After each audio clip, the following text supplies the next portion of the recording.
Potential specs of Sony's rumored Pro version of the PS5 have surfaced online, sparking speculation among gamers once again. Conversations around console upgrades to the PS5 have been ramping up over the past few months, particularly regarding expectations for the PS5 Pro. Now, new details of the rumored hardware provide a glimpse of what gamers can expect from Sony. Previously, numerous rumors and leaks suggested that a smaller-sized 1TB version of the PS5 was in the works. In October, Sony officially unveiled the PS5 Slim at $499 for the disc edition and $449 for the digital version.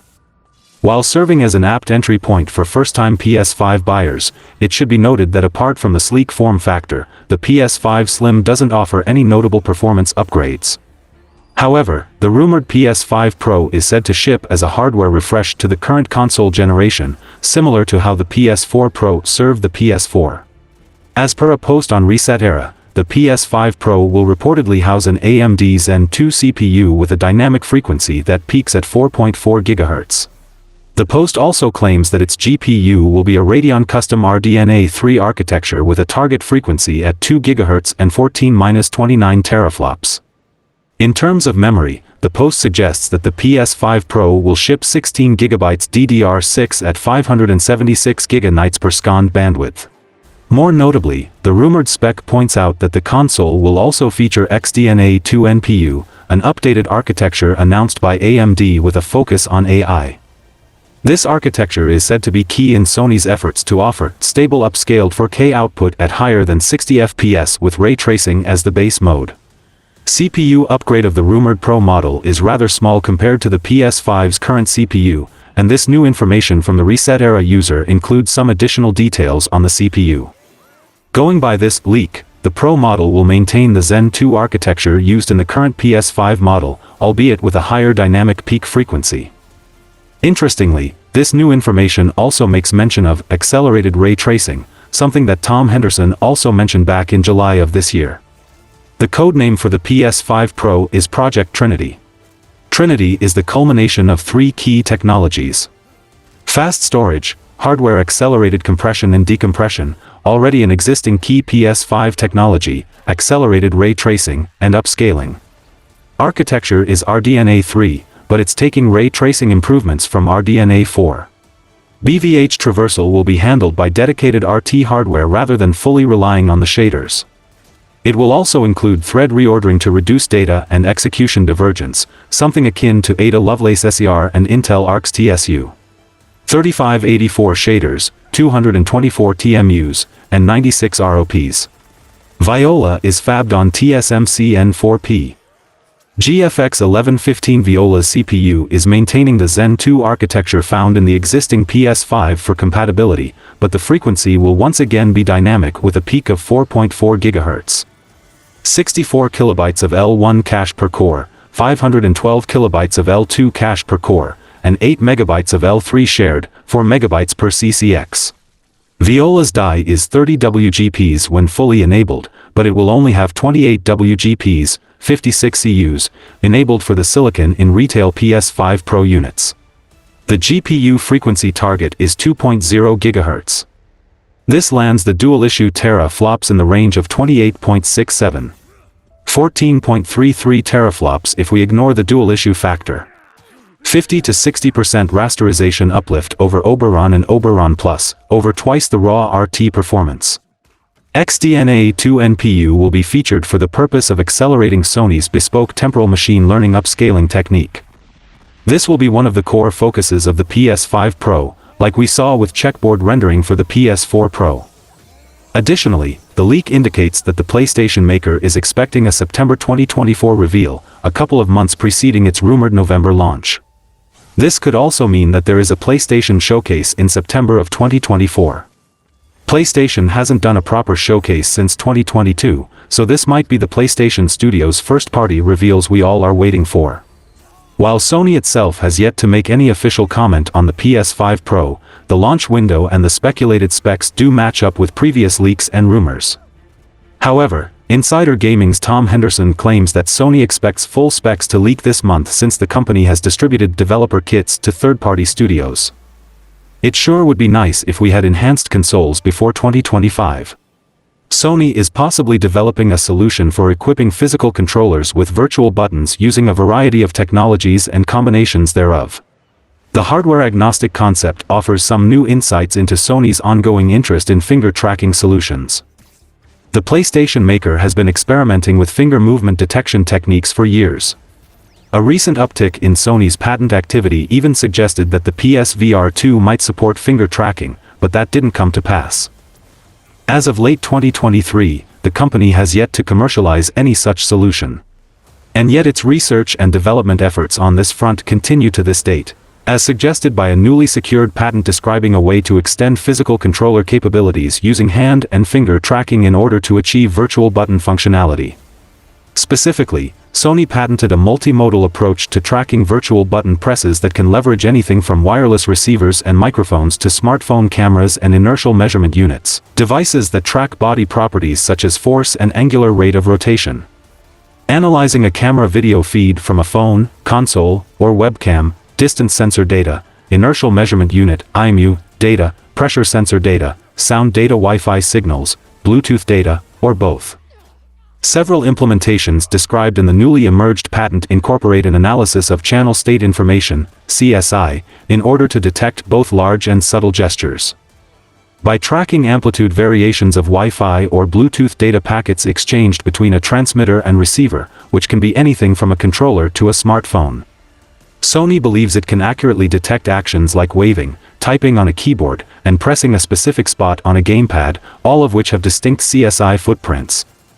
True to Sony's long-standing interest in machine learning, the freshly surfaced patent describes a number of implementations that would leverage an AI model in order to intelligently interpret sensor data. However, the company believes that even a rudimentary analysis of things like Wi-Fi signals and camera feeds could be used for achieving virtual button functionality. One such solution describes a controller-mounted smartphone that simply records the user's finger movements, then translates them to button presses. The overall solution is extremely broad, even by patent standards. The sole existence of this IP filing indicates that Sony is still very much exploring the idea of adding finger tracking to its electronics. Time will tell whether this ongoing R&D effort yields a new version of the Dualsense or a completely novel category of gaming accessories. Several years after the initial filing, Epic Games has won its antitrust lawsuit against Google for alleged anti-competitive practices related to the Google Play App Store and its billing services. Since Epic Games lost its lawsuit against Apple, this latest ruling in Epic's favor against Google has come as a major victory for the gaming giant. First formed in 1991, Epic Games is the video game and software developer and publisher that created Unreal Engine and Fortnite. Epic Games has been working to expand across platforms but ran into issues with mobile app stores. Epic took issue with Google and Apple's practices and took to filing lawsuits against the conglomerates. Epic Games first filed joint antitrust lawsuits against Apple and Google in August 2020, and Epic has just received a ruling in its favor against Google. Both Apple and Google have been accused by Epic Games of operating monopolized practices via their mobile stores, resulting in app and game developers being forced to pay out high royalty percentages and suffering from anti-competitive restrictions. While Epic's lawsuit against Apple is still in legal woes, the ruling against Google has been officially handed down. According to the ruling, Epic Games was successful in proving that Google created a monopoly with its default installation of the Google Play app on Android devices. And Google had anti-competitive intent in paying app developers and store owners to use Google over other services. The jury voted unanimously that Google's requirement for developers to use its Play Store's payment system for all transactions was anti-competitive. The trial began on November 3rd, and the jury voted yes to every question on the verdict form, siding with Epic. It also deemed Google's Project Hug initiative, in which developers were allegedly given financial incentives to stay on the Play Store, anti-competitive. In response to the ruling, Google shared its plans to challenge the verdict. The trial made clear that we compete fiercely with Apple and its App Store, as well as app stores on Android devices and gaming consoles, said Wilson White, Google's Vice President of Government Affairs and Public Policy. We will continue to defend the Android business model and remain deeply committed to our users, partners, and the broader Android ecosystem. Epic initially sued Google in 2020 after Fortnite was removed from the Play Store for directing players to buy its virtual currency directly from Epic, avoiding the 30% transaction cut. In response, Google countersued, alleging Epic had breached its contract. As more video game developers seek to expand into the mobile market, disputes like the Epic Games lawsuits against Apple and Google carry major implications for the industry. With Epic's win over Google, there is a possibility that Google will be ordered to adjust its billing practices and potentially lower its royalty fees. This would be promising for smaller studios and indie developers, as it would make the mobile app stores more financially viable and thus provide more platform options for games. However, any potential penalties are likely to be appealed by Google and may force Epic to remain in legal dispute for years to come. With the Epic versus Apple lawsuit already in muddy waters, it may be some time before these antitrust disputes are resolved. The video game industry has seen a number of successes and setbacks in 2023, ranging from studio shutdowns to major layoffs and massive lawsuits. As the FTC continues to fight Microsoft and its Activision Blizzard acquisitions, Epic Games is carrying on its legal efforts, with the subsequent impact on consumers yet undetermined. Bethesda is responding to negative Starfield reviews on Steam, basically saying the gamers were wrong, and it is not boring. The inability to establish a consensus in the community has earned Starfield a mixed rating on Steam, as the latest Bethesda title is also the company's lowest-rated game on the platform. Though Starfield has its share of bugs, the criticism levied against it primarily concerns its design choices. Procedural generation remains a contentious topic among Starfield fans, as this decision made during its development arguably created more content at the expense of depth. On paper, Starfield adheres to the defining maxim of a Bethesda sandbox: there's always something to be found over the next hill. In practice, the over-reliance on procedural generation and subsequent lack of variety resulted in many players characterizing Starfield as dull or boring. The main issues cited in these reviews were either Starfield's lackluster exploration, or the game's lack of depth. From the tons of loading screens to space exploration being fake, it's just a bubble. And the empty planets and some planets with the same copy and paste outposts. Many players have since pointed out that there is a world of difference between going to the moon and waiting for a loading screen to load the moon in a video game. While some fans have surveyed all the planets in Starfield, the myriad of negative reviews imply that this experience feels more like a chore than a journey, a sharp contrast to the Commonwealth from Fallout 4 or Skyrim, whose rich, handcrafted areas still draw in a sizable crowd even a decade later. In fact, Skyrim currently has more players than Starfield, reflecting the overall sentiment that Bethesda fans have with its latest release. Bethesda is saying the gamers' opinion are wrong, and the empty planets are designed to be like that boring, and comparing the game to NASA's moon landing Apollo 13 mission. It's obvious that Bethesda isn't happy with the response that Starfield has gotten since launch. Todd Howard recently mentioned in an interview that it took 7 years of tinkering for Starfield to become fun to play, but it seems that it may still need a few months of development. Fortunately, Bethesda has assigned about 250 developers to work on Starfield, and the game is expected to receive substantial post-launch support in the form of DLCs and expansion packs. I hope The Elder Scrolls 6 will be a much better experience. Starfield was hyped up to be something more, based on Bethesda's pedigree, but it fell not short but by a long yard. Naughty Dog has announced that The Last of Us Factions Online has terminated development. The highly anticipated multiplayer game was due to expand the story of The Last of Us franchise, though the title has now been abandoned, leaving fans wondering about the future of the series. One of the most popular video games of all time, The Last of Us resonated with fans for its intense gameplay, emotional storytelling, and beloved characters. Fans have enjoyed the first 2 installments in the franchise, The Last of Us and The Last of Us Part 2, and many were excited to see the in-game world expand into the multiplayer genre. Unfortunately for players who had hoped to play The Last of Us Online, the project has come to a halt. In an announcement on the official Naughty Dog site, the studio has revealed that development on The Last of Us Online has been permanently ended. The Last of Us Online was originally being developed at the same time as The Last of Us Part 2. While Naughty Dog and its team were looking forward to bringing a fresh multiplayer experience to the fan base, The Last of Us Online has been cancelled in order to allow the studio to pursue other projects.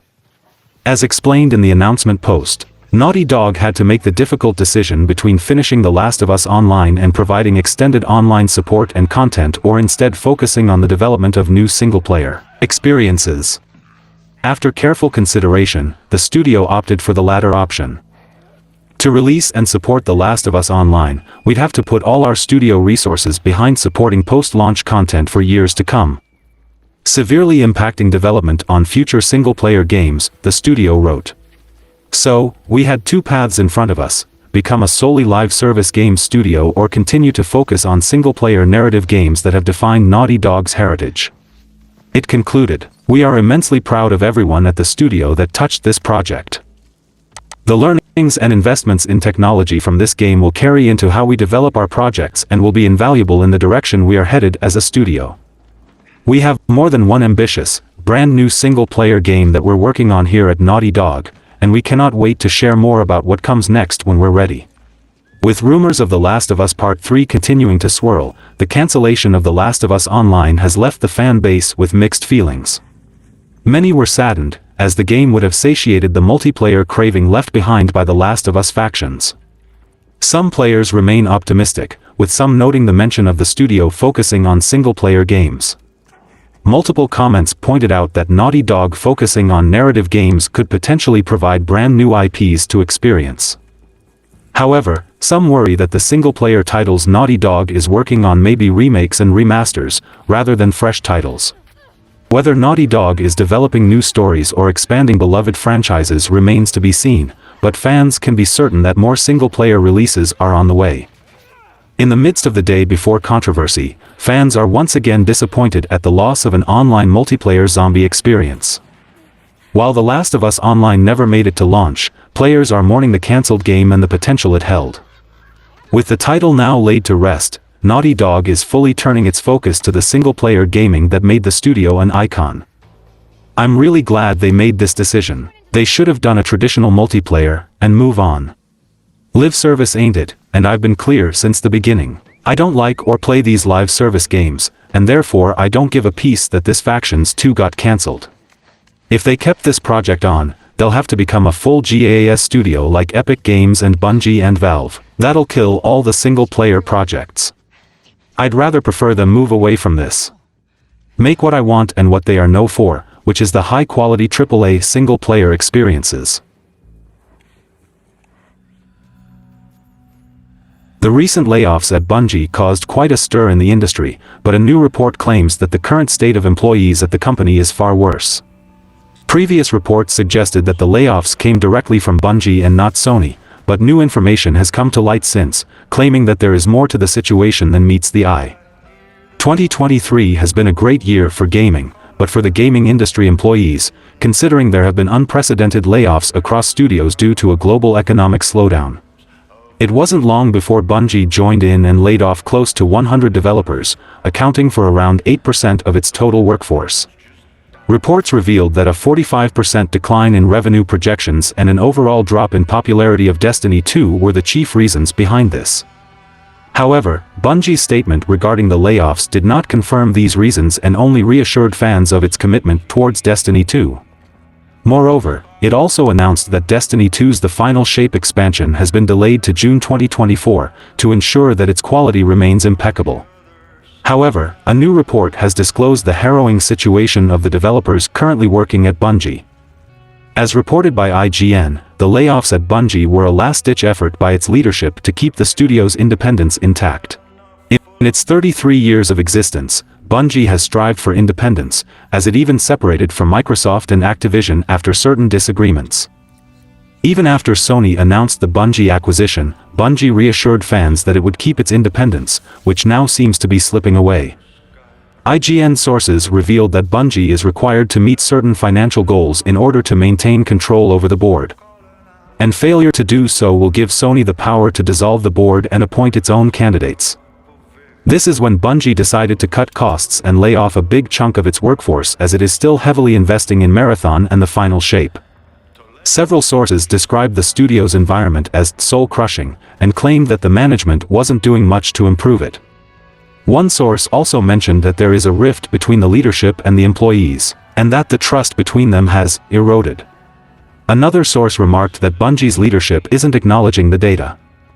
And how it got rid of some of our most knowledgeable beloved folks who have been here for 20+ years, adding, "Every day I walk in afraid that I or my friends are next. No one is safe."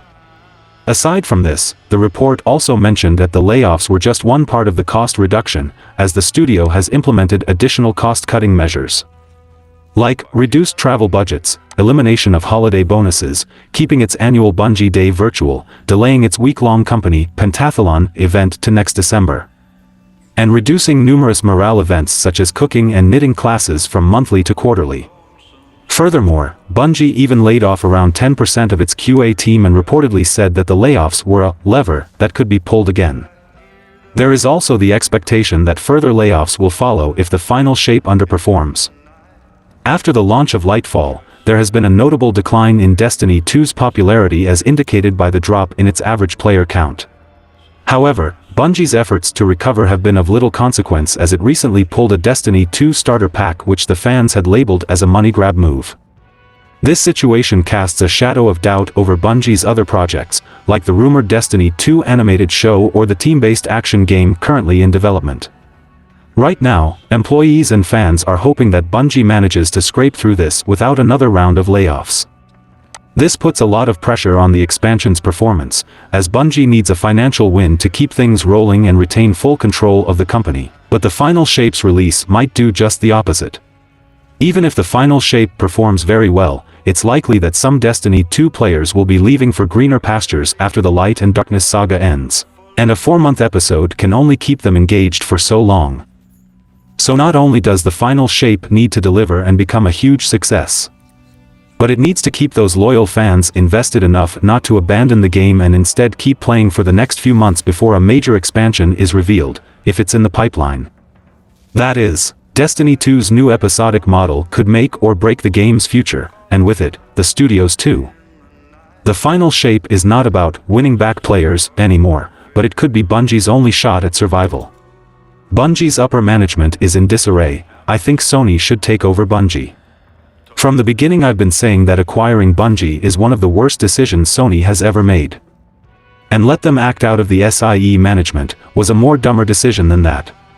I hope PlayStation takes control of Bungie's management and make all of their games exclusive. Remember, only control over the management, not the creative side of things. The Electronic Entertainment Expo has been officially ended by the Entertainment Software Association.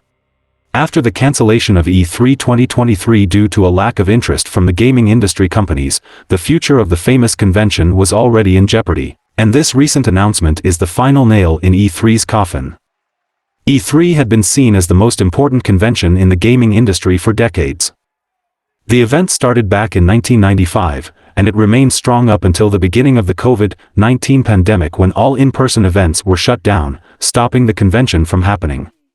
After the online version in 2021, and then cancellations in 2022 and 2023, as well as the rise of viable alternatives such as the Summer Game Fest. Rumors regarding the cancellation of E3 2024 and 2025 started to surface.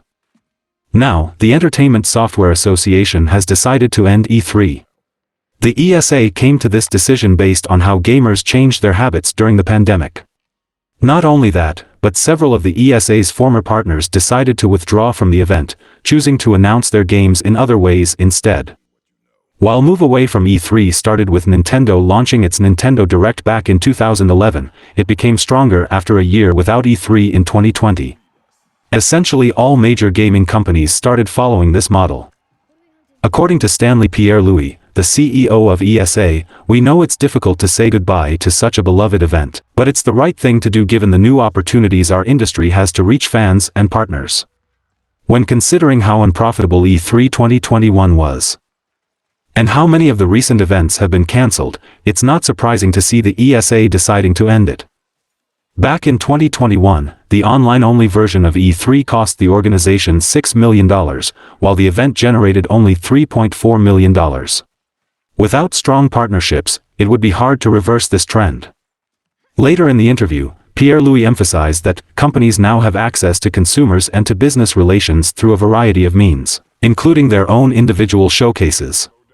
On social media, the ESA simply said, "After more than 2 decades of E3, each one bigger than the last, the time has come to say goodbye. Thanks for the memories."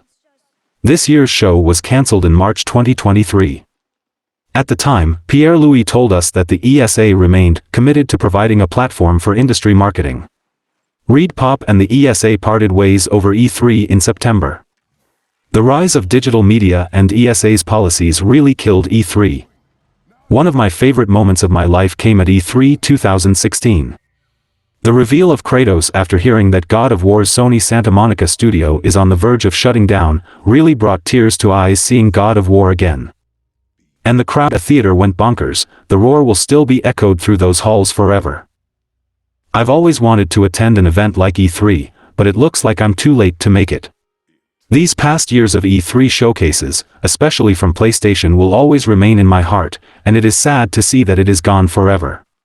Now that E3 is no more, the largest gaming conventions still standing are the Tokyo Game Show, Brazil Game Show, Taipei Game Show, and Gamescom.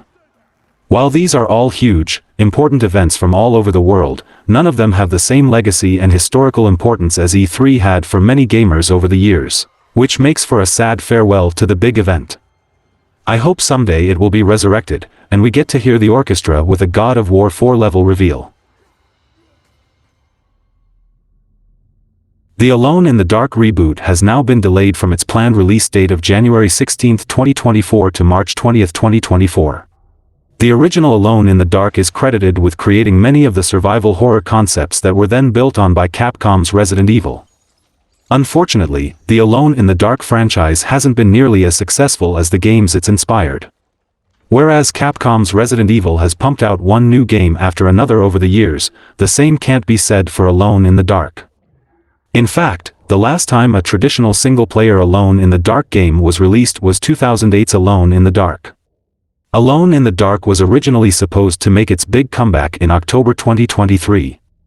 But the decision was made to delay its release date to avoid competing with the other major games that were releasing that month, like Spider-Man 2, Super Mario Bros. Wonder, and Alan Wake 2. The latest Alone in the Dark release date delay isn't because of all the other big games releasing in January 2024, though that month is surprisingly busy as well. Instead, it's so the developers at Pieces Interactive don't have to stress about getting the game ready for launch during the holidays. The Alone in the Dark release date delay will ensure that the developers don't have to crunch over Christmas to get the game ready in time. THQ and Pieces want to make sure that the game not only meets but exceeds what fans are expecting. We understand that many people are eagerly awaiting the release, but your patience will be rewarded. We are thrilled to scare the living daylights out of you on March 20, 2024. For those that haven't been following the game, the new Alone in the Dark is a reimagining of the original from 1992. In this version, Edward Carnby is played by David Harbour, while Emily Hartwood is portrayed by Jodie Comer. Players will be tasked with exploring the creepy Derceto Manor, all the while experiencing a story written by Michael Hedberg, who previously worked on popular horror games like Amnesia: The Dark Descent and Soma. Come Alone in the Dark's new release date of March 20, 2024, it will be interesting to see exactly how it stacks up compared to other big survival horror games. Alone in the Dark is taking clear inspiration from the Resident Evil remakes, which set the bar incredibly high. Horror game fans will find out if Alone in the Dark can bring the franchise back to its glory days when it drops on PC, PS5, and Xbox in March. Nvidia is planning to establish a manufacturing base in Vietnam. The tech giant also wants to turn Vietnam, which has already received around $250 million worth of investments from the company, into a second home. During a seminar tackling the growth of the semiconductor industry and artificial intelligence that was held at Hanoi's Hoa Lac High-Tech Park on December 11, Nvidia co-founder and CEO Jensen Huang claimed that AI was becoming an important factor in the development of every nation. He claimed Vietnam was ready for such new technologies and added that Nvidia was prepared to further invest in the Southeast Asian nation so that its workforce as well as its infrastructure could be improved.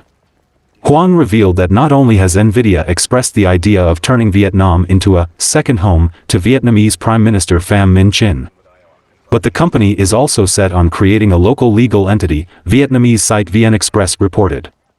In his meeting with FAM, Huang explained that he wanted to set up a chip production center in Vietnam to help the nation develop a semiconductor and AI ecosystem, Vietnam State News Portal reported. Nvidia recently became the largest chip company in the world.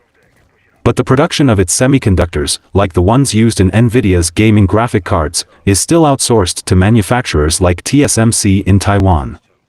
In addition to revealing Nvidia's plans of making Vietnam into a new home, Huang also said that he wanted to set up a design center in the country. The executive claimed that it was possible for Vietnam to create 1 million AI engineers. Such a pool of talent would undoubtedly be beneficial for Huang's company, as Nvidia is currently focused on developing AI technologies. Needless to say, Nvidia is not just an AI company, and it is still mostly known as a provider of GPUs. Nvidia is also rumored to be working on ARM-based processors that will power devices running on Microsoft's Windows operating system. Should it really go through with this plan, Nvidia would end up becoming a major challenger for Intel, the second biggest semiconductor company in the world behind TSMC. With all these ambitious initiatives Nvidia is taking on, one can only hope that they will lead to better experiences for gamers, the company's original audience. Ubisoft has officially delisted the Crew from all digital storefronts and will shut down its servers on March 31, 2024. The Crew first launched in 2014. Post-launch updates and expansions made the game more popular over time, with Ubisoft eventually releasing the Crew 2 and most recently, the Crew Motorfest. One of the Crew's characteristics is its always online nature, which allows gamers to easily enjoy multiplayer content with friends, so it comes with some obvious downsides. The Crew's online-only nature was heavily criticized at the time of the game's launch, as server issues and connectivity problems rendered the game unplayable at times. Not only that, but it being an online-only game meant the Crew has always had a limited shelf life. Now that the Crew has been delisted from digital storefronts, it's the beginning of the end for the racing game. When the Crew multiplayer servers are shut down on March 31st, fans will lose access to it forever. While it's safe to say that many racing game fans have long moved on from the Crew, either to its sequels or other games in the genre, this is still a sad development. One has to imagine that it's especially heartbreaking for the developers who worked hard to make the Crew, as the game's lack of offline options means the game will effectively cease to exist when the servers are shut down on March 31st. Ubisoft pulling the Crew from all digital storefronts and shutting down its servers is a reminder why there are many who are apprehensive about an all-digital gaming future. Almost all always-online games are doomed to eventually become inaccessible, meaning pieces of gaming history are being lost whenever these game servers are shut down. The Crew wasn't the most beloved racing game on the market, but it's still a shame that it's been delisted and will soon be completely unplayable, even to those that already own it. Gamers can expect more server shutdowns to happen as the years go by. Of course, Ubisoft isn't the only company that shuts down the servers for its online games. EA shuts down game servers on a regular basis. To its credit, EA gives fans plenty of advanced notice before it delists games and shuts down their online multiplayer servers. But that doesn't make it any less disappointing whenever an EA game has some, or all, of its functionality removed. Up next we have usual monthly gaming sales coverage from the US, UK, Europe and Japan. Circana today released its monthly US game spending report, with the industry's total November haul taking a hit because of the year-over-year declines in hardware and console software spending. For the November reporting period, total game spending in the US was down 7% to $5.87 billion. Spending on game content, full game, add-on, and microtransaction sales as well as subscriptions across console, mobile, PC, VR, and cloud platforms, was down 3% to $4.6 billion. But Circana singled out console and handheld software spending as the weak point, citing a tough comparison against last November's launches of God of War Ragnarok and Pokémon Scarlet and Violet. That drop comes despite one factor working in November's favor, the launch of Call of Duty Modern Warfare 3. Last year's Modern Warfare 2 launched earlier, so its flurry of launch sales and pre-orders boosted the October monthly total instead. Modern Warfare 3 debuted at the top of the November sales charts, leading a field of 4 new releases in the top 20. Its massively successful debut hence continued the fairly long tradition of Call of Duty games dominating sales charts during the penultimate month of the year. Elaborating on this data point, Circana executive director Matt Piscatella noted how this is the 5th year in a row that a Call of Duty game was November's best-selling title in the world's largest gaming market. But there is no indication that the latest franchise entry outsold its immediate predecessor. Either way, the game's launch month dominance is a strong indicator that Call of Duty remains as relevant as ever. Time will tell whether the series manages to maintain this momentum throughout its 3rd decade of existence. Nintendo's Super Mario RPG Remake landed in 7th spot based solely on the strength of its boxed copy sales, while Naruto X Boruto Ultimate Ninja Storm Connections made it to 12th on the charts. And Star Ocean: The Second Story are finished in 17th place. Weekend God of War Ragnarok and Miles Morales making it into the top 20 for the month of November 2023 as well. Gaming hardware took a steep dip in November, down 24% to $964 million. All the major consoles saw a double-digit percentage decline in sales, with the Switch falling the furthest. The PS5 was once again the best-selling platform in dollar and unit sales, followed by the Xbox Series consoles in both measures. Circana classifies PlayStation Portal as a hardware platform rather than an accessory, so it reported it as the 4th best-selling platform, saying it sold through its limited shipments entirely. As for accessories, sales were up 3% to $303 million, largely driven by controller sales like the month's bestseller, the PS5 Midnight Black DualSense controller. Now, Nintendo has another Switch sales milestone to tout based on data from Circana. According to Matt Piscatella, the Switch overtook the Xbox 360 for 3rd place in overall total console sales in the US, with all variants such as the Switch Lite and Switch OLED taken into account. However, the Switch remained behind the Nintendo DS and the PlayStation 2, which sold over 51 million and 46 million units respectively in the US. According to reported figures from Microsoft, the Xbox 360 sold over 38 million units since its launch in November 2005. Hogwarts Legacy still remains the best-selling game of the year in the US, and I believe it will end up number 1 for the whole calendar year ending Call of Duty and Rockstar's game streak since 2006. Europe posted a solid month for video game sales during November, driven by Call of Duty, EA Sports FC 24 and PS5. 24.6 million video games were sold across tracked European markets, a rise of 20% over the year before. However, this is because November 2023 was a 5-week month compared with the 4 weeks of November 2022. If we just look at the same 4-week period, sales were actually down slightly by 2%. Call of Duty Modern Warfare 3 was the big driver of sales. It was the only real new release of note for the month, and made up for the absence of other AAA titles. Last year saw the release of God of War Ragnarok and Pokémon Scarlet and Violet. Last year's Call of Duty, Modern Warfare 2, launched in October, so it was a significantly bigger November for COD this year than last year. However, for its first 4 weeks, Modern Warfare 3 sales were 33% down compared with Modern Warfare 2. This year's title was similar to last year's release, which may have impacted interest. It was still comfortably the best-selling game of the month.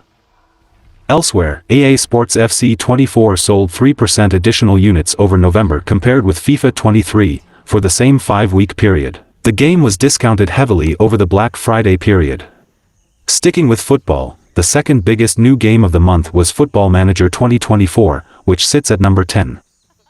The game narrowly sold a little less than last year's title for its first 4 weeks on sale. The other new game in the chart is Super Mario RPG on Switch, which makes number 13. Nintendo doesn't share digital data, so it may have charted higher if download figures were available. For its first 3 weeks on sale, the SNES remake sold 13% fewer units than 2020's Paper Mario: The Origami King, which is also a Mario RPG. Of course, Super Mario RPG had competition from this Christmas big Mario game, Super Mario Bros. Wonder, which continues to sell very well at number 4. In fact, Wonder's sales only dropped 15% compared with October, which was when the title came out. November also saw the release of Hogwarts Legacy on Switch. The game also received discounts over Black Friday on the other platforms, and as a result sales surged 509% month-on-month. The Switch version accounted for over half of the game's November sales. The Warner Bros. Game seems destined to end 2023 as the second biggest game of the year behind EA Sports FC 24. Marvel Spider-Man 2 is at number 5 as well. In terms of Black Friday, July 8 million games were sold that week, a slight drop of 1% over the same period in 2022. EA Sports FC 24 was comfortably the best-selling title of Black Friday, followed by Call of Duty and Hogwarts Legacy. Over in console, and 1.3 million units of hardware were sold across tracked markets. If we just look at the same 4-week period as last year, sales are up 59% year-on-year. This was entirely driven by PS5, which was in stock over the popular Black Friday period for the first time since it launched in 2020. PS5 sales are up 376% over the year before, and was comfortably the biggest console of the month. Nintendo Switch is the second biggest, but sales are down 35% over last November. Xbox Series S and X is in third position, with sales down 26% over the year before. Console data does not include all markets and is missing Germany and the UK, which I will cover the UK data right after this. Over in accessories, and 2.56 million units of peripherals were sold over November. In terms of the same 4-week period in 2022, sales are up 13.8%. Controllers continue to dominate, driven by the PS5 Dualsense, which saw a big spike in sales thanks to the performance of PS5 overall. The new Zelda Tears of the Kingdom amiibo debut at number 7 and number 9, while the PlayStation Portal accessory comes in at number 8. Over 4.55 million video games were sold during November in the UK, a drop of 3% over the same period in 2022. This is according to GSD data, which tracks digital and physical video game sales. The drop is due to a weaker release slate in November this year. Last year saw major launches including God of War Ragnarok on PlayStation platforms and Pokémon Scarlet and Violet for Nintendo Switch. There was one major title that helped keep sales strong, and that was Call of Duty Modern Warfare 3. Activision Blizzard's shooter was comfortably number 1 for the month. Last year's Call of Duty released in October, which meant that Call of Duty had a stronger November this year than the year before. However, despite efforts from Activision to position Modern Warfare 3 as a full sequel to last year's game, fans were not so convinced, and first 3 weeks of sales for Modern Warfare 3 are just under 38% lower compared with last year's Modern Warfare 2. Another decent release last month was the arrival of Hogwarts Legacy on Nintendo Switch. Sales of the Warner Bros. Game jumped 100% month-on-month due to Switch release, plus a bit of Black Friday discounting. EA Sports FC 23 sold slightly fewer in November compared with FIFA 23 last year, but it was close. EA's new football title saw some strong discounts during the Black Friday sales period.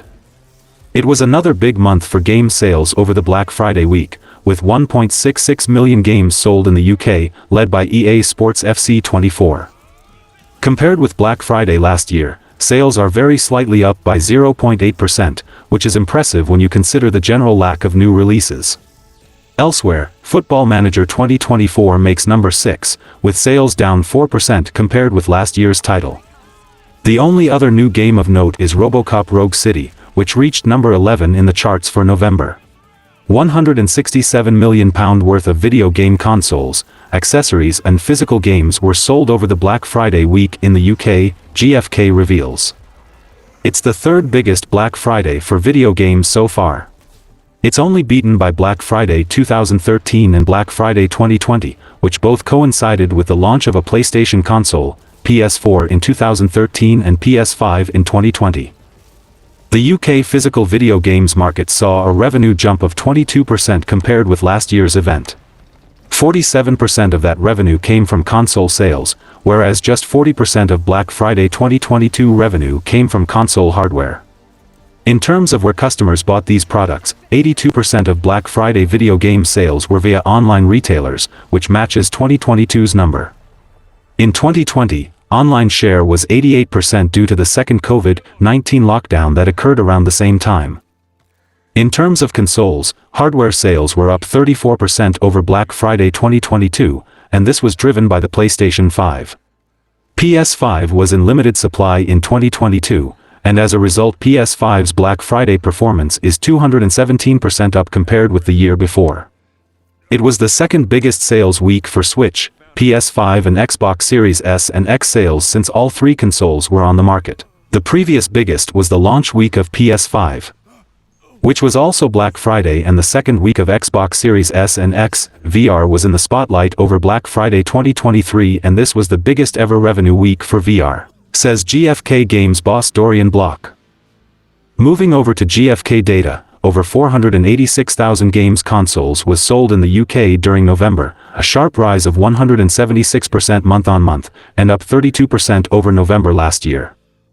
This was due to heavy discounting around Xbox, PlayStation and Nintendo consoles over the Black Friday period. It was really the first Black Friday where PlayStation 5 was able to participate. The console was almost entirely sold out during this period in 2022, 2021 and 2020. Sony's machine accounted for practically half of the game's consoles sold during November. PS5 sales were up 149% month-on-month, and up 126% over last November.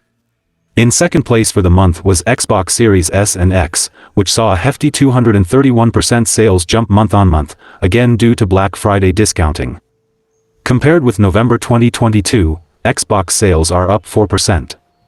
Nintendo Switch took third spot, with sales up 175% month-on-month but down 19% over the same period last year. Year-to-date, console sales are up 12% over the year before, driven by improved sales for PS5. Elsewhere, 1.275 million peripherals and accessories were sold in the UK across November, GfK panel data, which is a rise of 118% over October but down 3.5% over last November. The new PlayStation Portal accessory for PS5 debuts at number 5. The product sold out at UK retail last month. The Xbox is really struggling in key markets like US and European regions, and it's not looking good for the console at all. There are already rumors swirling that the next Xbox hardware, not the disc-less Series X from the leaks, but the next-gen Xbox might release as soon as 2026. I'll talk about this in detail with more interesting information in my next news coverage. It looks like 2027 might be a wrap. During November in Japan, the Nintendo Switch moved 296,000 units across its 3 models. Famitsu's monthly retail sales data from October 30th to November 26th shows that by comparison, Sony's PlayStation 5 console hit 231,000 systems sold during the month. Sony's hardware was up nearly 80% year-on-year, as the console received a price increase. Regarding physical game sales, Konami's newly released board game title, Momotaro Dentetsu World The Earth Spins with Hope, launched on November 16th, sold 413,000 titles. Meanwhile, another new title, Sega's Like a Dragon Gaiden The Man Who Erased His Name, moved 155,000 units across PlayStation 4 and PlayStation 5 systems. Still, the month saw Nintendo lead with 964,000 boxed titles in Japan's software sales, outpacing Konami's 438,500 and Sega's 178,000 copies.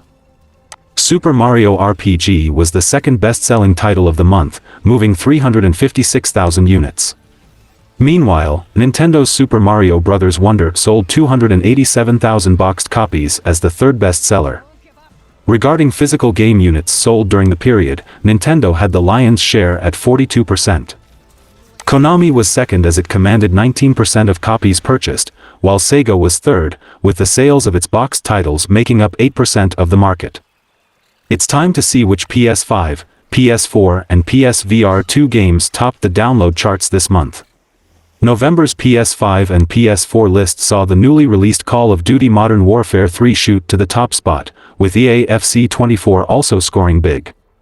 The PSVR 2 list also welcomed a newcomer in The Walking Dead Saints and Sinners, Chapter 2 Retribution, as it rose from the dead to the top of the charts. Call of Duty Modern Warfare 3 was the only big blockbuster game released last month as well, helping to propel the FPS to number 1. Marvel's Spider-Man 2 was PSN's top downloaded title in October and dropped to second place for November in the US and Canada. Madden NFL 24, EA Sports FC 24, and NBA 2K24 rounded out the rest of the top 5. Assassin's Creed Mirage tumbled quite a bit after debuting at No. 2 in October, as the stealth action game found itself at number 13 last month. Baldur's Gate 3 is also doing really well on PlayStation, staying in the top 10 3 months consecutively. There are some recent reports on Alan Wake 2's performance, and it's not looking that good for that game sales-wise.